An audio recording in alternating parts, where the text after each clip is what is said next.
দীর্ঘদিন ধরে এই রোডটা উন্নয়নের ছোঁয়া বইতেছে, অথচ ড্রেন খুদে ড্রেনের কোনো ব্যবস্থা নিচ্ছে না।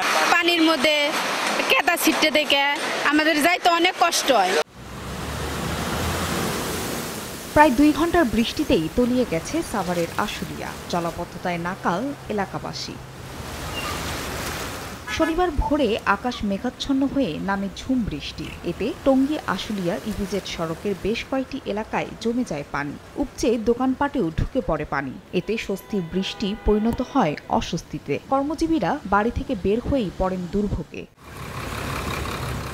ড্রেনেজ ব্যবস্থা না থাকায় অল্প বৃষ্টিতেই জলাবদ্ধতায় সীমাহীন ভোগান্তি পোহাতে হয় বলে অভিযোগ এলাকাবাসীর। লোহা বিন্দে লোহায় যা পায়ে গাইতে ফাইটা গেছে, তাও জুতা পায়ে হাঁটতে পারি না।